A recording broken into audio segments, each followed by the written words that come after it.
Indy, one word says it all. And for the second time, this legendary venue hosts one of motorsport's most prestigious events, the SCCA's National Championship Runoffs. Together, it's a can't-miss, bucket list pairing, and almost 900 entries have arrived, all pursuing two things: a chance to kiss the bricks and a gold medal that says champion. Hi, everybody, and welcome to a drying out Indianapolis Motor Speedway. We actually have sun starting to break through in some areas, which is absolutely wonderful, as we are here for the 58th running of SCCA's National Championship Runoffs at this legendary, iconic venue. Our broadcast today presented by Mazda. There is a look at the front straight of Indy. Normally you see Indy cars heading down and away from us. This one, they're coming at us and then diving into a very, very tricky infield road course. The class we're going to be deciding the champions in, Formula 500. It's a class that's been around, has evolved a lot, and right now it is impressive and it is quick. And we are really looking forward to this one. And let's take a look at the Mazda track map, and Larry McLeod alongside. And as we take a look at this 2.6 mile and the 14 turns of the Indianapolis Grand Prix course, for these cars, this is a treat to race. It is, because they got a lot of straight line speed. They'll be excess of 140 miles an hour as they approach the braking zone down into one. And then these live axle cars have to kind of get a lot of slip angle as we go through 1 and 2. By the time they come out of 6, they're going to be eyeing up that straightaway down the Holman Straight all the way down to 7. Again, just blasting out of there with all kinds of RPMs. They're going to go through the S's at 7, 8, 9, and 10, probably clobbering a few curbs along the way. Then they get to blast again out of 10 up onto the banking of the oval turn 2. Then they'll come down into 12, probably going to see some brake lockup coming into 12 a few times. Very tricky corner there, but the key there is come out of 12 on a nice tight to the right, so you can get a great late apex on 13 and go blasting down the front straightaway and see another 140 mile an hour run. And with that, let's really quickly get down to Hayward Wagner. Guys, speaking of quick, Ryan Mayfield just arrived in grid. We are under a 3-minute warning. A lot of times when a car shows up in grid super late, we assume there's a problem. It wouldn't start, that sort of thing. As soon as the car came in, Clint McMahon, the crew chief for the car, who's qualified 6th in this race, we'll get that in a second, came up to me and said, "Don't get close to the wheels and tires." I looked at him, didn't register at first, and then I realized they just came out of the oven. So he's got the hottest, stickiest tires he can possibly get on the car for Ryan. Clint's car said he's down about 11 mile per hour on the front straight. If it had rained, he liked his chances in the rain. Dry track, he doesn't think he can hang with these guys. He wants to focus on making sure Ryan gets a good race. Keep an eye, though, on Calvin Stewart in the 3rd spot. That car is a rocket ship in a straight line. If he gets clear track, look for him to make an early move to the front. Yeah, he won in the high banks at Daytona when we were there a number of years ago. Trimmed that thing out completely and was a missile. But look at this, blue sky. How nice is it to see that? And we just want to remind everybody that Mazda's investment in club racing goes beyond the track map presentation. If you race a Mazda, no matter what the model or year, they support you through the Mazda Team Support Program. So sign up at MazdaMotorsports.com. One thing I wanted to get to you here, obviously these cars, very small, short wheelbase, so really tricky in terms of handling, but fat tires for the size of the car, so there's a fair amount of grip. But we've got a real mix of power plants in these cars. There's a couple of them. What you're going to find is some of the front runners up there, including Ryan Mayfield, our pole sitter. They're in a Suzuki 600 bike motor with all 6 speeds in that gearbox. But you go down the order a little bit, and you got starting 5th, James Weeda. He's in a Rotax. It's a 593 2-stroke with a clutch system you'd find in a snowmobile. In fact, he's actually got a new version of that year called it's a 593 HO. It's actually got just a couple of beefier parts on it, beefier crank. It runs a few extra revs. Not sure how much faster it is, but he's got one. A few of the others do as well. Be very interesting in this race to see how well does that car, which is carbureted, with the changing weather we've had today from the cooler temps, and now, as you mentioned, the sun is starting to poke through blue skies. Is the carb jetting still correct, where the other cars that are fuel injected, it's kind of done automatically? So a few different power plants in this field. It's going to be typically out of the corners. The torque of the 2-stroke is fast, but once you hit that long straightaway, these 4-stroke Suzuki bike motors are just screaming fast, and they'll be making the most beautiful sound down that front straight. I agree with you on that. These cars are some of the sweetest on the machines. Yes, centrifugal clutch versus 6-speed. It's going to be interesting to see. And let me tell you, folks, the guy that we were just talking about, Ryan Mayfield, I was out on the corners, and on Tuesday I was out at turn 2 and 3. The guy is stupid fast. I mean, impressively quick out there. He's got a really good coach in the 3-time champ who won here back in 2017. Clint McMahon has been working with Ryan constantly for the last year and a half. In fact, the car that Ryan is driving is Clint's old car that he won last year at Road America, as well as the car at VIR. Clint was fast in it, and he's handed that car over to Ryan, and Ryan has picked it up right where he left off. Oh, Ryan is impressive. And he is on our tire rack pole in the VRS Satellite Racing. That's a Scorpion Suzuki. Starting outside of the front row, another really fast driver. Second last year at Road America, the number 27 is Sven de Vries, and that was in only his first start. So impressive for this young man in the Greenhawk Computers Lynn Racing Novacar Suzuki. Starting in the third spot, it is the 07 of Calvin Stewart, a gold and 2 bronze. He's a medalist out of Novi, Michigan, in the Detroit region in his Hoosier. Starting in the next spot, fourth, number 43, another gold medalist, and that is Aaron Ellis out of Farmington, Minnesota, Land O'Lakes region in his Hawk and Hoosier entry. That's an Ellis Suzuki. Starting in the fifth spot, James Weida, who we were talking about, the number 22 from West Lafayette, Indiana, and Indy region in the Weida Apartments Formula X1 Scorpion Rotax. Starting next in sixth, and this is the thing, he's not going to be running right now, is Clint McMahon. So up next should be the number 78 of Jason Martin, River Grove, Illinois, the Chicago region, and Novacar Suzuki. Up next will be the number 44 of Jay Beckley out of Marlton, New Jersey, and that's the South Jersey region in the Hoosier Hawk Summit Ellis Suzuki. Starting next, the six is the number 6 of David Lapham out of Commerce Township, Michigan, and he is in the Hoosier Novacar Suzuki. Starting next, the number 38 of Steve Johndal out of Rushford, Minnesota, Land O'Lakes Racing in the Johndal Machine Red Devil Rotax. Starting up next is the 06 Jeff Jorgensen out of Carmel, California, but runs out of Milwaukee region in the CTD Motorsports Vertical Curve Maverick Rotax. Then it's the 55 of Keith Jocelyn out of Grand Island, New York, in the Western New York region, the ASA Signage Innovations Hoosier Scorpion Rotax. Starting up next, the 66 of Jeff DeLong out of Atlanta, Georgia, in the Atlanta region, and he runs the Satellite Racing Formula 600 Challenge. That's a KBS Suzuki. Starting up next is the number 15, and he is our Hawk breakthrough performer, most positions gained from Tuesday's qualifying to Wednesdays. It's Robert Gray out of Yorktown Heights, New York, in the New York region, the Green Mountain Rigging Corp Novacar Suzuki. He made up 4 spots, getting that award from Hawk Break. Then in the next spot, number 25, is Scott Barksdale out of Waycross, Georgia, the Buccaneer region, a rookie making his first start in the Paradise Aviation Advantage Medical Red Devil Suzuki. Starting in the next spot, number 8, is George Bugg out of Tony, Alabama, and he is driving the Mitchell Racing Services Novacar Suzuki. Then it will be the 73 of David Vincent out of Leavenworth, Kansas, the KC region, the Elizabeth Vincent and AJ's Imports KBS Rotax. Next up, the 67 of Jack Walbrand, making his 29th start out of St. Louis region, the Mitchell Racing Services Scorpion Suzuki. The number 9 of Russell Strait. He is a medalist in this competition previously, running the Western New York region, the Mitchell Racing Services Hoosier Red Devil Suzuki. Then the number 3 of Carl Meyer out of Bay Minette, Alabama, and he is driving the Metalloid Scorpion Suzuki. Then the number 86, Timothy Freest out of Leavenworth, Kansas, in the Kansas City region. That's a KBS Rotax. And rounding out the field, the 16 of Chuck Maccabee in the Buccaneer region. And we are coming up to green, and this is what everybody was worried about. Ryan gets to the front, but here comes Stewart. Yeah, Stewart with the slipperiest car in the field, sets top trap speeds everywhere he goes. Look at him blow right on by, but can he make it under braking? Yeah, he's in pretty hot. There goes Mayfield, cuts underneath. It's a drag race. Mayfield, he was so fast through here, he has no problem flat tracking it. Not to be denied, and back into the lead. Stewart into second. Oh, and inside Stewart now. That comes, yeah, great move by de Vries. That's opportunistic. Yeah, de Vries had gotten shuffled back there on the start, probably a little later on the gas, kind of got pushed around, but he was able to take the outside line of 1, then was able to get underneath Cal Stewart here. Now he's going to try and stay with, and these two have been pacing so close together all week long, have been de Vries and Mayfield. De Vries does not want to let Mayfield go anywhere. These guys are pretty close friends. In fact, when I was talking to Mayfield earlier in the week, Sven walked up to his paddock there, and I had a good conversation with both of them. They both feel pretty confident in their pace, and I think it's going to be an interesting race about managing the pace, managing the tires, and can they get through this thing without any mistakes. And it's all about being inch perfect, to use a Clint McMahon term. Inch perfect, and you'll watch Ryan Mayfield try and pull off a Clint McMahon style inch perfect in Clint's old car. Yeah, absolutely. And yeah, they were only separated by a couple of tenths in qualifying, so really close. But one thing that really caught my eye about Ryan Mayfield is immense car control.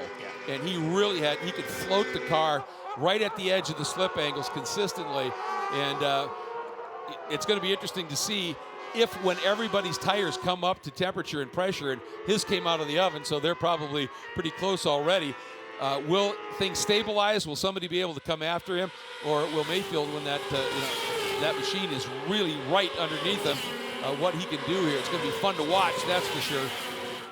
It will be. And one thing about these cars is he goes to the infield section. We've got a battle here going on between that should be de Vries. Does not have the same trap speed as we had talked about. No. To Cal Stewart. Cal on the power there, and there's Aaron Ellis into the back of Weeda. Yeah, I think he thought he was going to be able to cut underneath, and I think Weeda, his exit was a little slower than Ellis expected. Oh, that rear diffuser on Weeda's car is going to be a little bit cracked. Yep. That's going to be tough for him. You can see it actually dangling off there. Oh, that's frustrating. Yeah, and for the front of Ellis, that car is probably the second slipperiest car in the field now with a little bit of damage potentially. It doesn't look too bad, but certainly any damage to the front end, it's going to hurt your trap speed around here. That's crucially important for Weeda. Weeda last year had a tremendous race. It got started up in the front row, got shuffled to the back, and honestly, if that race was one lap longer at Road America, he might have taken Clint McMahon because Weeda was closing fast. Watch for him to continue, but it'll be curious how much does that hurt now, having a little less downforce across that back end. Yeah, and these cars, they're so quick everywhere. They're into the downforce pretty quickly, so even on a track like this, you want to have as much downforce as you can through these technical sections. And right now, de Vries just trying to stay with Calvin, because once they get onto the straight, Calvin, that car is slippery, and he does not want to lose touch. But Ellis already up the road by a fair chunk of change. There he is. Here comes Stewart, and then de Vries. De Vries right now wants to stay with Stewart because he can use some of that blasting speed. Oh, Stewart runs wide. Oh, it's just a bad line there for Cal. Kind of got on the gas a little bit early, gave Sven the opportunity to duck up inside. Felt the pressure apparently, and just overshot turn 13 a little bit. And then behind them, you've got Ellis and Weeda we were talking about. They're still in pretty close concert back there. Then behind them is Lapham and John Dahl, so we'll be watching that. But here's that little scrum. Now, one thing about the cars there, you see Aaron Ellis' car looks a little bit different than the others. He does design his own chassis. He's got those pieces on the front of his car. That number 44, Jay Beckley's driving, that is an ex-Aaron Ellis car. That's the car that Aaron actually was driving last year. So Aaron brought a second car out for him, sold this car to Jay. So as you'll see a couple of them out there, both marked as the Ellis AE13. But Jay now is in a pretty big battle with Jason Martin. Jason, I believe that should be Jason running in. Yep. And Jason was able to make that stick to the inside there, Larry. And by the time that Beckley tried to do anything about it, he was just far enough and was able to come on through. But, ooh, now he runs significantly wide. That you'd normally think that would make him a sitting duck, but boy, he was floating some speed there, wasn't he? He just stayed in it and off he went. Now these things, so there's no differential on these things. It is essentially a spinning pipe connecting the two hubs at either end with a gear attached somewhere in the middle of that pipe and a brake rotor somewhere around that pipe as well, which means you've got to get that inside rear lifted just a little bit, which you got to transfer weight, puts them typically in a bit of a tricycling spin. That's the number 66. That's Jeff DeLong. He'd been running up in the top 10. Uh-oh, got a problem. His hand's up in the air usually means that he's stalled. Oh, that's a rough place right at the end of the Holman Straight. Yeah, high speed coming into that turn here. Let's see if we can figure out what happened. Oh, look at him beating his head. Watch it here. I think he maybe just... I wonder if he got into the back of the car, just about did, and then maybe locked up the brakes to avoid contact. And now we are under a full course yellow, but we could see him beating his helmet going, I can't believe I did that. Yeah. All the way to the runoffs, and you have something like that happen. So it should be a fairly quick pick and go, but we'll have to see just what happens. But man, that will be frustrating. And for Mayfield, that lead he's got is gone. It's now gone. So any advantage he may have had with the oven-baked tires is no longer going to be an advantage, as Sven de Vries' tires should be just about the same. But for Gray, actually, for Jeff DeLong, he's actually one of the teammates to Ryan Mayfield. So he's been working, obviously, still pretty closely as well with Clint McMahon. And the guy who might even more than Mayfield be ruining this is de Vries. When Stewart made that mistake and ran wide, that gave him a nice little buffer of about 2.5 seconds. And now that's going to be gone. And we know Calvin Stewart has a rocket ship in a straight line. He is, and Weeda's got the torque for a restart. Aaron Ellis also a very slippery car. So everyone behind Mayfield is a huge contender to him and a big threat to his lead, as we will be going back to restart eventually once we get the car here of Mr. DeLong kind of pulled out of the way. Yep, it should be a bump start, and he can probably get going. So while we're under caution, we're going to step away for just a minute. But, you know, SCCA has some absolutely fabulous partners. We'd like you to hear a little bit more about them.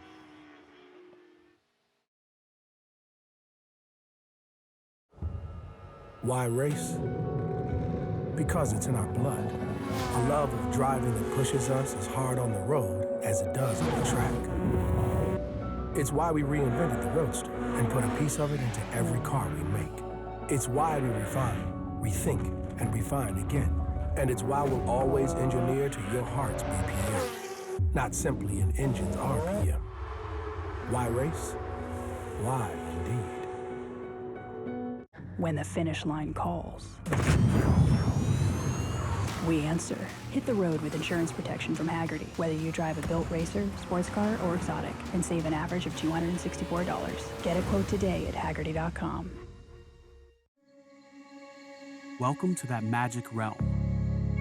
Between here and there, a no man's land, and everyone's land. Where great expectations grow, and rewards are given to the swift, the perceptive, and the daring.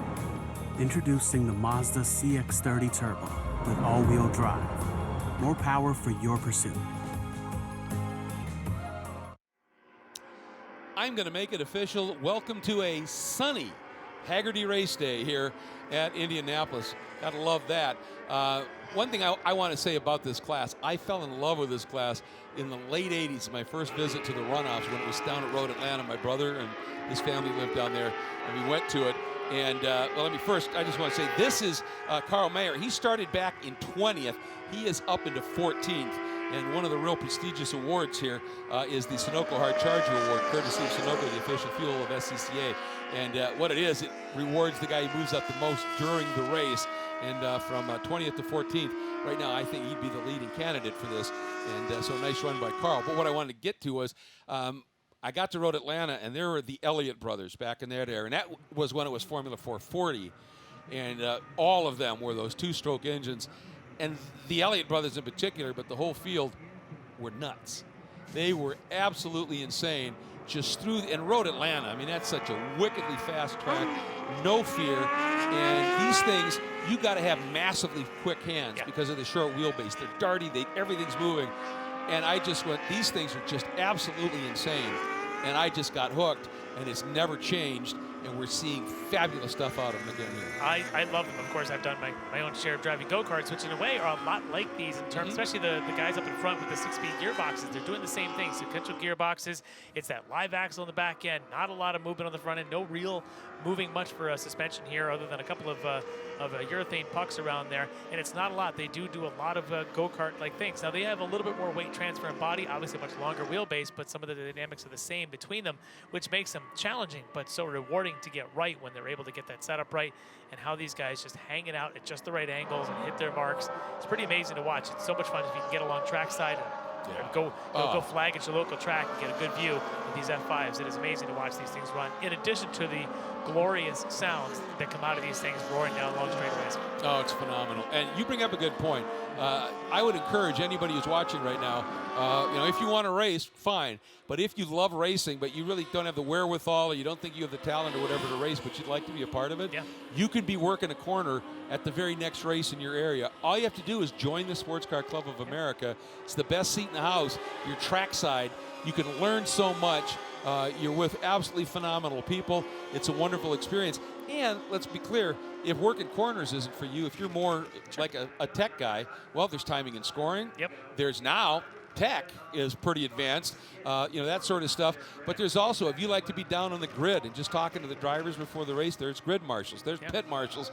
There is some place for you to work as a member of the Sports Car Club of America. And everybody here, this is a club, and these people are here for a passion of the sport. And I've said it before, I'm going to say it again. If you love racing and you join the SCCA, your family has just grown by about 40,000. Oh, yeah. As everybody shares the passion, and the paddock at an SCCA race is so fun. There's no better place to be than in paddock at a racetrack, anywhere on any weekend. Yeah. Certainly here at the Indianapolis Motor Speedway, the best paddock in the world. But certainly at your local tracks, it's amazing to watch some of these guys talk about true grassroots, people towing on open trailers, getting out there, padding in the grass for the weekend, and just enjoying life in motorsports. It's a really good time. Yeah, lots of cookouts and bench racing and campfires at night. And well, we got a race to run here. We do. And Ryan Mayfield's going to have his hands full, and it's going to be just like the opening start, where you've got de Vries and Cal Stewart. That's exactly where these three started. That's what we're going to be on this restart. And Wida back there, I'm still wondering, is he's got that piece that we had shown there a few moments ago hanging off the back of his rear diffuser, how much that's really hurting him, as he's got the very slippery car of Aaron Ellis behind him. So watch for Ellis to get a strong jump down that front straightaway. But everyone's going to be trying to chase into one. Ryan Mayfield, who's been pretty flawless so far, hasn't really left anything for a door to be open. But I'm wondering now that de Vries has plenty of heat in his tires, what does he have for Mayfield? Yeah, and I would think if these guys were watching a couple of the other races here, as we get word from race control, green next time by, I would think that Mayfield would go as early as he possibly could because he doesn't want Calvin Stewart anywhere near. Yes, if he's watched some of the other races, he's seen both ends of it, going late and going early. It seems early is the better strategy, but we'll have to wait and see. All right, pace car has made its move away from everybody, and we'll see. Backing him up. He's slowing him way down, and right at the apex is a smart place to just pin it here. Oh, he's waiting. He's waiting. He's going to I'd try have and thought time he'd it. have gone, yeah, but he's got de Vries right with him. Now, Stewart, he wasn't up as close as he maybe should have been to be able to really benefit, but he just may have wanted to run. Look at that. He's already there, and we're back to green. What's going to happen now, folks? Here comes Stewart up to the outside of de Vries. And that's kind of good news for Ryan Mayfield, unless Stewart just barges on by him. But look at the move by de Vries, way down to the inside. Can he get it slowed down? He did. What a demonic move on the brakes, and de Vries into the lead. Martin Mayfield very, very cautious on the brakes there. Just cost him, almost cost him both positions. De Vries, opportunistic, jumps down the inside. Call me de Vries as he just goes right on the inside, blowing right on past Ryan Mayfield. Nice. Well played. Yeah, that was absolutely superb. That line and the maneuver down into turn one. He stood that thing on its nose, pivoted it, and made it work. So now we're going to see what does Mayfield have in terms of pursuit right now. Same thing for Calvin Stewart, the wounded James Wida, and Aaron Ellis. As we watch them work through, well, Wida doesn't look like that car's hurting too much, does it? No, not at all. He's right in the back of Cal Stewart as these two former champs are just going heads up now. Wida, I think he's fine. Probably doesn't even care that there's a piece of... He probably doesn't even know it. No, he may not unless he's on comms. And I'm telling you, these cars, unless those plugs are really tight in your ears, you're probably not going to hear anything on comms anyway. Yeah. But just going back to that restart, yeah. We knew from the beginning that Mayfield had those warm tires, as Hayward had pointed out. But on that restart, the tires being equal, just showed you right there how Sven de Vries, with some heat in his tires, is able to outbrake Mayfield. But now he's got to see, I don't know that he's got the straight line speed of the cars behind him. I think Mayfield's car is pretty slippery. We know Cal Stewart, but de Vries right now might be wanting to check his mirrors. He may have a car coming up behind him in the hands of Ryan Mayfield. Yeah, it's going to be interesting to watch. I don't think Calvin Stewart's quite close enough at this stage to try anything, but Mayfield certainly is. There's the toe. Big protect move down by Sven to the inside, and Mayfield's by. Now, do we see Sven? I was waiting for him to maybe just try that same move to the apex again, but this time you could see Ryan Mayfield a little bit more aggressive down into that first turn. A little more aggressive, and as I mentioned, I think that top speed for Mayfield may be a little bit stronger, and de Vries knew it, so he figured I'll just tuck in behind. Don't want to give Cal Stewart and James Wida any opportunity behind them by going side by side into one. And they've already built a gap, looks like probably almost a second there, just here.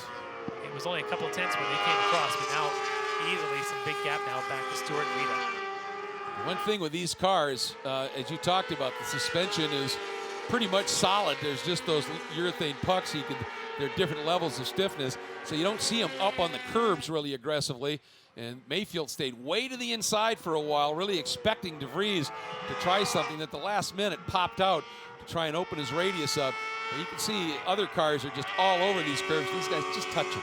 Yeah, but you can get a real good look at how these things see a little bit of slip angle. We had a great shot of Ryan Mayfield coming into 7. You saw the car just sort of pitch right on entry, and that's exactly what you need, because you need to get that weight transfer. You need to get that tricycling, as we call it, go-kart racing. You kind of want to get that height, get that inside to come up, and the car will turn in, and then as you go back to the gas, it sort of just takes the set and does this bit of a slide. It's probably about 2 or 3 degrees of slip angle. That's where the tires work, and that's how the cars need to work to be able to rotate. Now we'll see if there's any speed for de Vries in the draft, or if his motor and his slipping isn't quite as strong as Mayfield.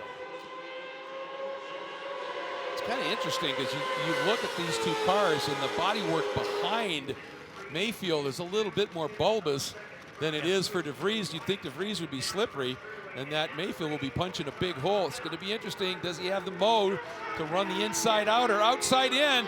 He's trying it.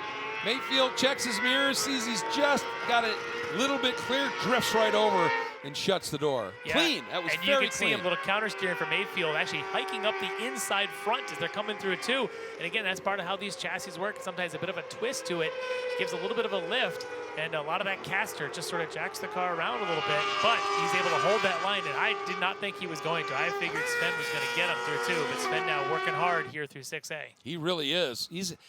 He's got a little bit earlier turn in, Sven does. You can see that Mayfield really squares the corners up. I think that's keeping de Vries right in the mix here. And de Vries an opportunity. He's going to try and straight line to the apex. They're side by side down to 7. Big moment. Another big moment by Mayfield. He hangs on to it. I told you this guy's car control is off the chart. Quick hands. Wow, that was amazing. I really figured they're going to be side by side all the way through 7. Mayfield just pitched it once, got back in the gas, and carved a beautiful arc to carry a ton of speed, a lot more than it initially looked. And Sven just had nowhere to go and said, oh, you got to slip back in line again. This is going to be a tough, tough pass for Sven. Mayfield leaving nothing. At all, but to Sven's credit, Mayfield, who's just amazingly gifted here, obviously, Sven is sticking right with him, which tells you that Sven's pretty quick too. Boy, did he get a run through 14. He might be drafting by early on this one. Mayfield drifts over to center track, now down to the inside third of the track. He's saying if you want it, you're going to have to do the outside again. This time, de Vries waits, now makes the pop. Problem is he popped way out there, and that allowed Mayfield to open his arc, but he's going to try it again here. But it was just enough, I think, of Mayfield to be able to swing left a bit to be able to carry a little bit more speed through 1. Yeah, if Sven's going to do that again, he's going to probably have to wait a little later to make that move. He was probably thinking, let me push him inside and then go wide. Well, Mayfield picked up on it and was able to get some of that room back and make a nice clean run through 1. Sven's going to have to probably push him down there a little longer and not let him get as wide as he did. Yeah, he needs to keep him pinned, doesn't he, just a little bit. Because if he can, that really puts him on a bad line and would give Sven an opportunity then to be inside at 2. And that's really the critical to making the pass. You see there how earlier Sven turns into 6A and just floats speed, and Mayfield squares it up a little bit more and therefore doesn't use as much road on the exit. And it works for both of them. Each of their styles are pretty effective, good enough to the fact that they've opened up a lead over Stewart last time by start finish, over 4 seconds right now for Mayfield and de Vries. And you look at these two cars, you think they're identical. Well, they do run similar Suzuki power plants, but they are different chassis manufacturers. Mayfield in a Scorpion, Sven de Vries in a Nova car, actually built by the Novak family, long time runners in this class, built a lot of chassis up and down this grid, and both of them working very well, but it does mean your styles sometimes are different, your setup's a little bit different around that chassis. But for these two guys, they're each showing that they can be strong in different parts of the track. And they make a glorious sound, don't they? For all that glory. Oh, it's just phenomenal. And they come flashing by like that. Oh, just enjoying listening to them as they come through here. That is so fun, man. Those things are spinning. High rev. 141 miles an hour is what they're doing down those straightaways. Although this time without the draft, Mayfield only 135. Only 135 with your tail all of about 1.5 inches off the ground. God, I was just thinking that. Yeah. And so your eyesight, your eyes are 3 feet off the ground. Things are coming at you in a huge hurry, including all the inputs into the car. And Mayfield now he's built a little bit of a gap, not a ton, but it's a couple of car lengths, which in these cars is not a lot of room, obviously. They're not very long. No. But still in all, just nice having that little bit of breathing room. And these guys now, this is down to a mano battle for the gold. There's Stewart, a little bit alone in the third spot. He's got about a second or so, and then Awida and Ellis are having a good battle. Martin's Ellis coming making up the move too. here, coming off of 6A. Yep, he's been waiting on that one, hasn't he? Yes, that former champ. And both these guys in the past have got championships in this class. Awida got his back in 2013. Ellis, his came a little further back in 2000. And behind them, Jason Martin having a good run in the number 78. Impressed with what we're seeing from him. Started in the 7th spot. He's moved up a couple, doing a nice job out there, and looking to join this battle for the top 5. For Jason Martin, just his second runoff start last year in 2020 at Road America. But for Aaron Ellis, I want to say this is probably his 26th, 25th maybe runoff start. Been around this class for a very, very long time, as I mentioned, now building his own chassis. We may continue to have this fight here. Oh, first mistake we've seen by your pole sitter. Mayfield runs wide, and de Vries is through. I think de Vries finally kept him down there on that low apron, was able to really push him into a bad braking zone. So de Vries taking advantage of it. Now, how long can he hold him off? Because we know that Mayfield's got pace, and now Mayfield's going to be watching de Vries' line and seeing if there's any opportunity to pick it up a little bit. But we also know there's a tremendous straight line speed here for the number 34. That's true. Let's take a look at that pass once again and see if he did. Here he comes, looks, doesn't do, dove to the inside. He threw him a dummy on the outside. Did. And then got him to take the bait. Yes, he did. He got him to try and do a braking contest. And he didn't try to win the contest. He just tried to win the exit of the corner, and that he got. That was sweet. Great move by de Vries. Sold him that little move to the outside, and that got Mayfield leaning that way, and then into the inside he went. Yeah, that was sharp. Now, thing is, we've still got 7 laps to go, and Mayfield, we know he's got some serious speed. Now, the question is for Mayfield, obviously they come in here. He's a rookie. de Vries has only been doing this this is only his second runoffs. But what will the response be by Mayfield as a rookie driver at this level? Does he just gather himself up, get his composure, put his head down, start to do stuff? Or does he start to panic a little bit, start throwing the car around, overheating tires and the like? Here he comes. He's had the wily veteran Clint McMahon helping him out. I'm sure that right now Ryan knows exactly what move he wants to make, and that's a pretty solid one there. But now we're back to a braking contest. And then he came in and cut down just a little bit to make sure that de Vries didn't get the run on him. So back into the lead goes your tire rack pole sitter. And Ryan Mayfield and Sven de Vries, wow, what a race they are putting on here. So these two know each other pretty well, and that helps a little bit of familiarity on and off the track. It's hard to believe that de Vries in his first ever runoffs was second in this category up against some really experienced guys. Tells you a lot about him. At this track. So de Vries actually comes out of the world of sim racing. Very, very strong sim racer. In fact, even won an opportunity to run an F4 car.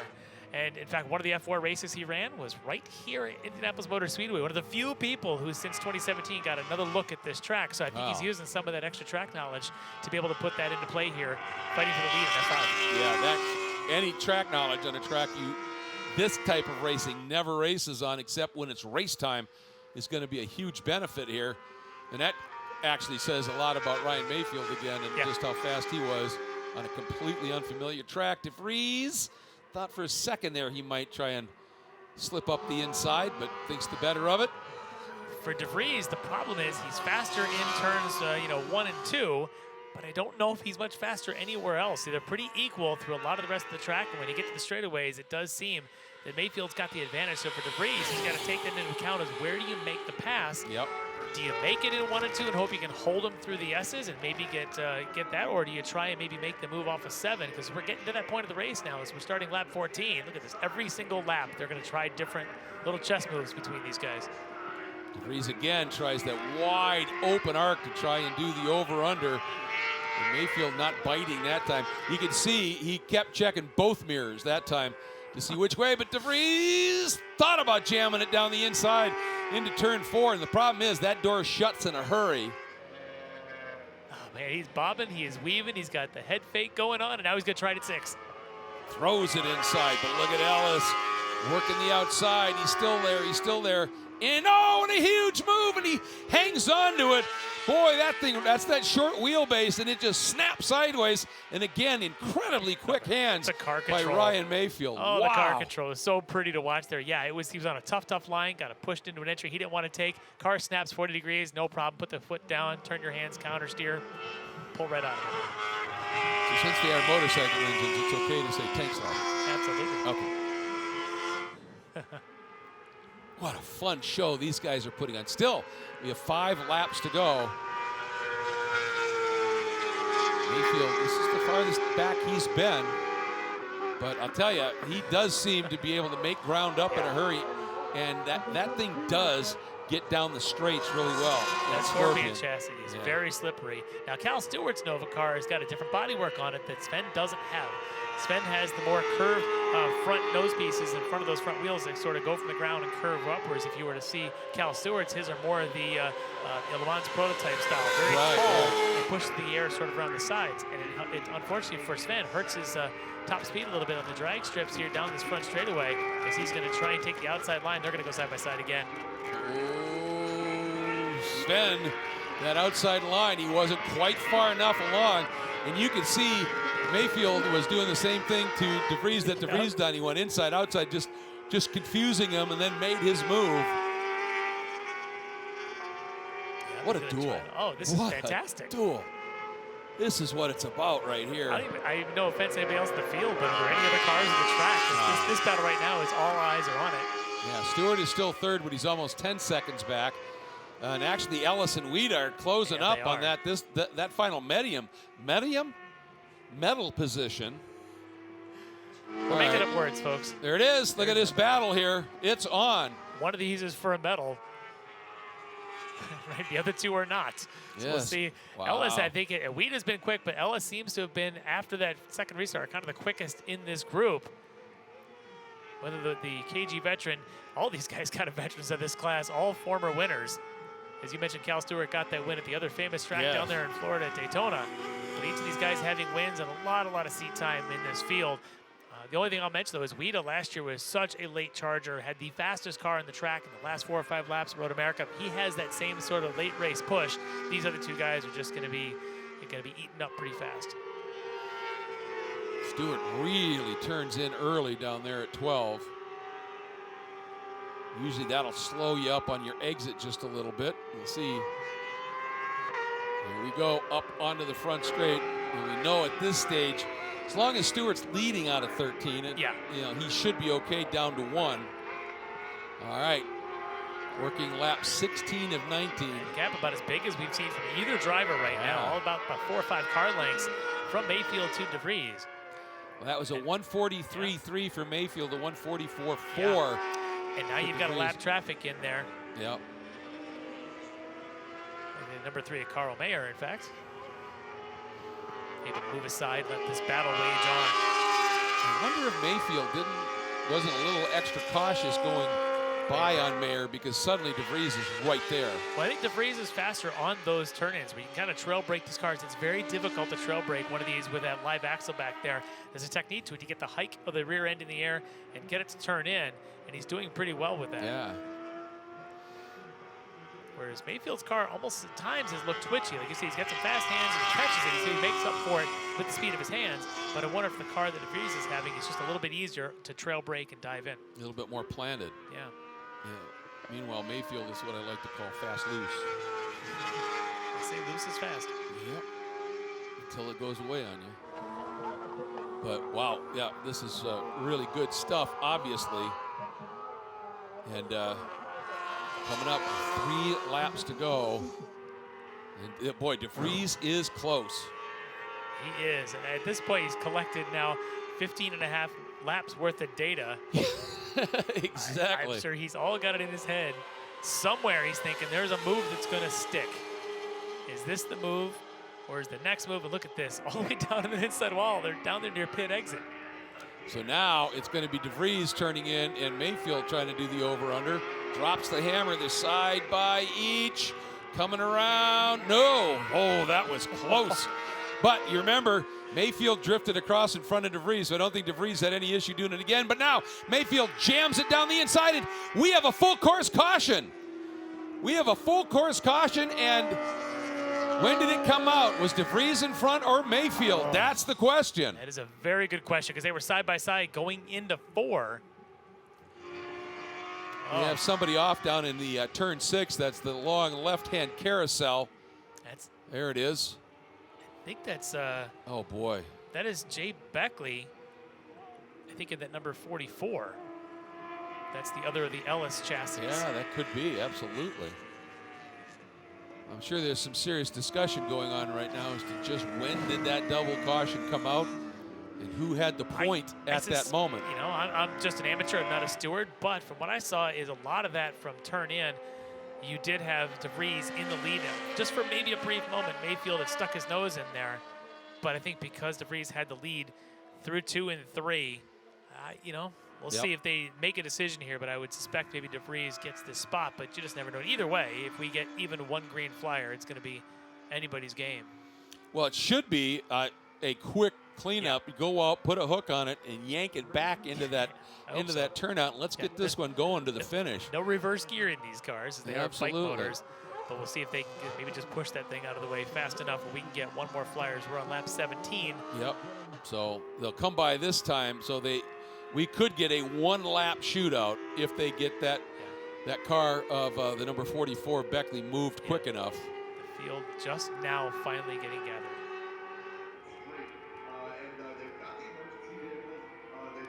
And we're getting word from our spotters that it doesn't look like Beckley, there was any contact involved. It looks more like maybe something just let go and he pulled over here. So, but again, they're lightweight cars. If that rear axle can turn, a couple of people can go, as you said, grab it, push it right back into a clearing. And what I like here is this is a much slower pace lap or safety lap than we've seen a few times. Yeah. I think they're saying, look, let's slow the pace car down. Yep. And we're getting word that they might just opt to throw the checker instead.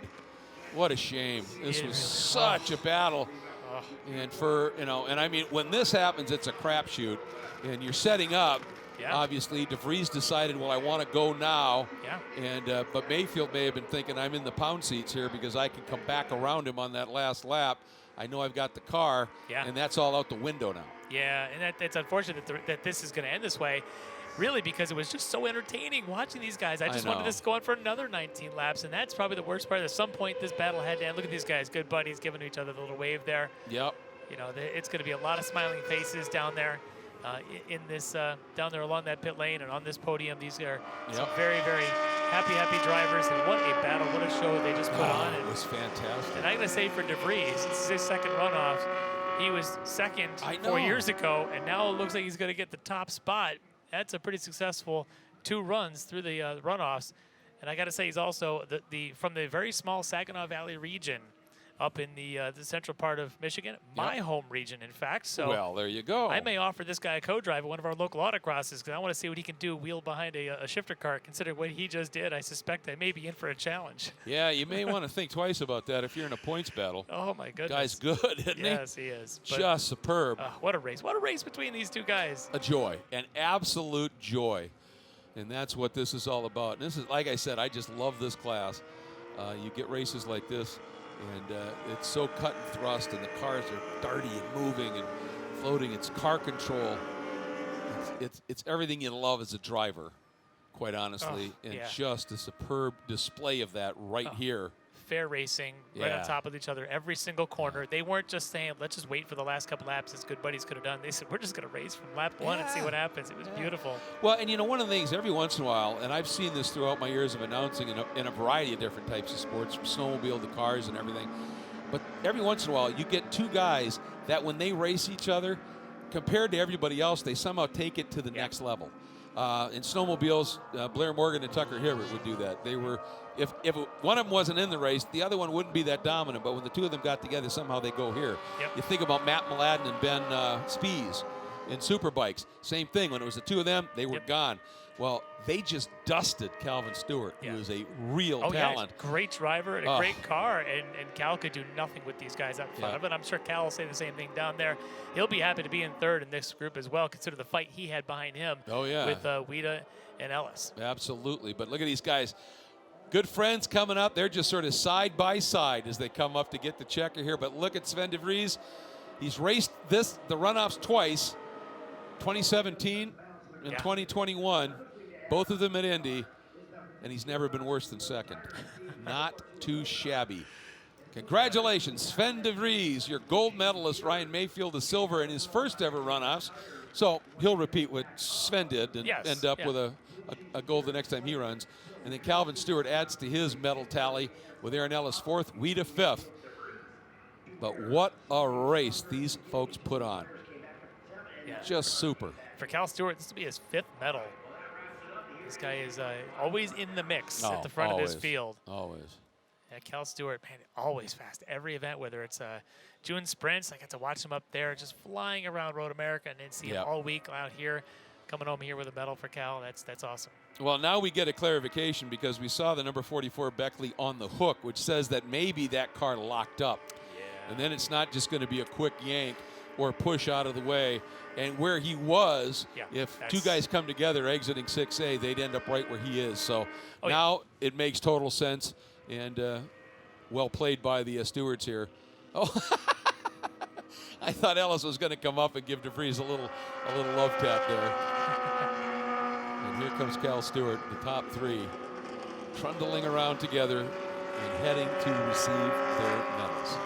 It's quite a little train. Fabulous. It is. I love it. Pushing each other. I love it. And it's a great thing about this class is a lot of these drivers stick around for a number of years, which means they get very close with each other. Very, very much, they're competitors, but they're also good friends. And the camaraderie here among this F5 field is very, very strong. And you can see it coming through. I'm sure Cal Stewart's as happy for Sven as anybody here, and vice versa. That you just go up and down. They're all going to be just thrilled for each other. Yeah, they race fiercely, as you can see on the track, but off the track, they're friends. The camaraderie in the SCCA paddock is really remarkable, and that's what makes this club very special, in my opinion. There's that front body work I talked about on Cal Stewart's car, very much like an LMP prototype. Yeah. Very tall and narrow, pushes the air around the sides of the tire, and you can see identical chassis otherwise between he and Sven de Vries. Great shot there.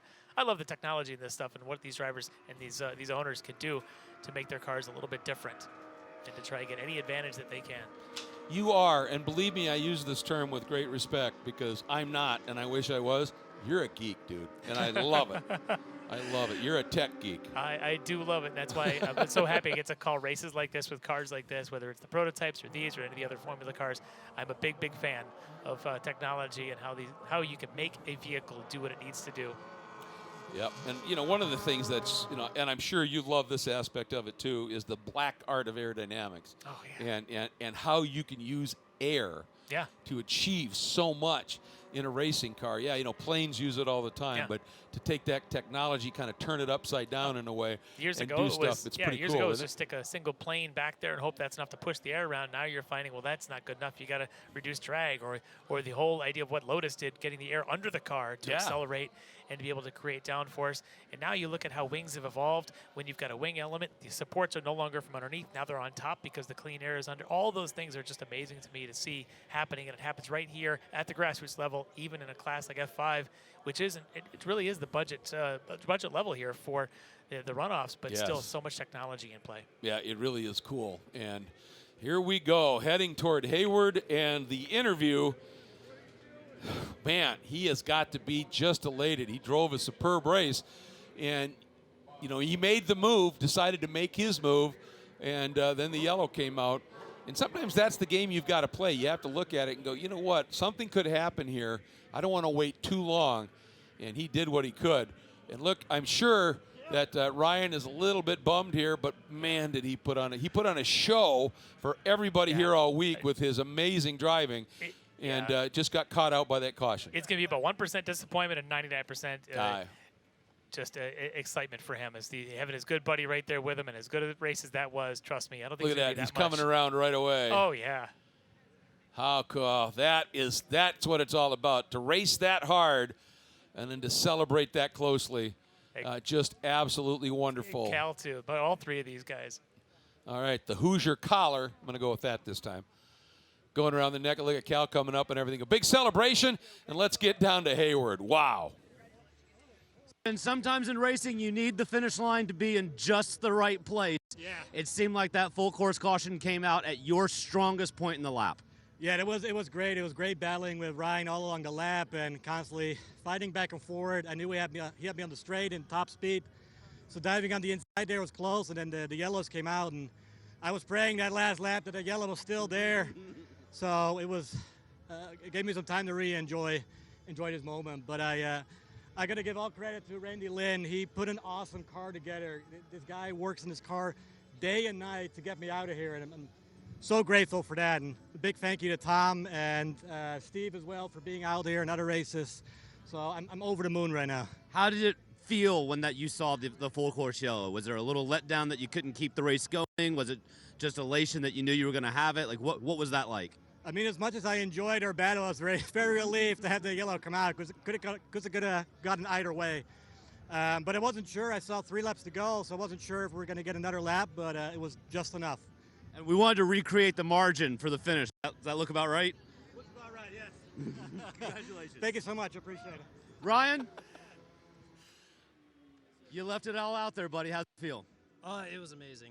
Definitely the most fun I've ever had in a race car. It's only my 9th race in the real world, and man, there's nothing that can really prepare you to fight with a guy like him. When we're so close together, we do everything we can, every corner. You don't want to make any mistake, and we were trading positions in just about every turn out there in places where we shouldn't have been passing each other, and he made the pass at just the right time for that safety car to come out. What's it like competing for a national championship, your 9th race, and you've got a guy like Clint McMahon in your ears? What is that like for you? It's incredible. If you ask him, he'd say that he didn't have to tell me a thing. And honestly, I ask him for all the help in the world, but he doesn't think he needs to give it to me. He asked me what kind of info I wanted. I didn't need it. I just knew that I wanted to be ahead of this guy right here. And unfortunately, it came out a couple minutes before we thought it would. I was really looking forward to another game of chicken down at the turn 1 braking zone. But I tell you, it was an incredible experience. I'm super happy that we made it work. Big thanks to Virtual Racing School for making this happen. We couldn't have done it without them. Everyone at Satellite Racing. It's been a 10-year accomplishment, made this all come together, and we pretty much finished 1 and 2 today at the friggin' runoffs at Indianapolis, man. Well, congratulations. We're going to get Mr. Excitement. You never get a bad interview from Calvin Stewart. Calvin, how's Bronze feel this year? Oh, man, alive. What a great day. I mean, like, the rain ended. I got to play with the boys today. I mean, it just doesn't get any better than this. We're at the runoffs. We're at Indy. The car was working really good. I just want to say praise the Lord. Thank you, Jesus, for allowing us to be out here doing something that we really have a passion for. I'd like to thank Hoosier Tires for supplying us with great rubber and Carbotech brakes. My wife, Ruth, Frank, and Jim, and Robert. Man, it's just praise the Lord. Brave man, Calvin, thanking the sponsor before the wife. Congratulations. I know, I hear you. I'll tell you what, they're thanking all these people. I want to say thank you to those drivers, because this race was an absolute treat. Yeah. And it was just fantastic. And I have to say, when we saw Ryan Mayfield come out with those whoops, lost a little something on the come out with those hot tires and make their way out, and the way he went early, as we take a look at the results, we may see a new trend here that it's going to be race tires by Tim Hortons, because they're hot and fresh out of the oven for those donuts. I'll tell you what, it seemed to work. But there's your top 10 right here. De Vries, Mayfield, Stewart on the podium. Ellis and Weeder were right there, really, really close. Then Jocelyn, Martin, Lapham, Jorgensen, and Barksdale round out your top 10. And absolutely fantastic here. I think we got to look at some highlights of this one again. That was just too good. Do we have enough time for all the highlights? Because there was tons and tons of them right off the start here. And you see the run that Cal Stewart gets on the back of Mayfield.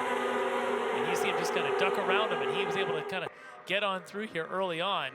That did not last long, though, as Ryan may look on the outside there. Sven getting the great line to tuck in behind. And for just a brief moment, you had Cal Stewart just ahead, but a little bit of dirt there gave an opportunity for Sven to go out and try and run down Ryan Mayfield. Then we had the restart, and right there, de Vries down to the inside. Stewart trying it again, couldn't get it done.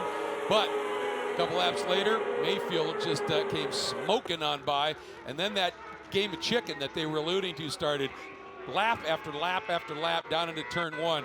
Close quarters racing, selling dummies, trying to make it work.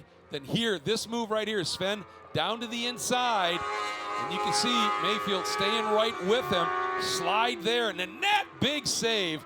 That was, talk about those quick hands. They're just so lightning fast. And again, these are just half the highlights. You can't get them all in there, but just beautiful to watch. Great racing between these really strong competitors and best friends. And then they came in, and the medal went around the neck of Sven de Vries. Second one in his 2 years of running at the Runoffs. Pretty spectacular.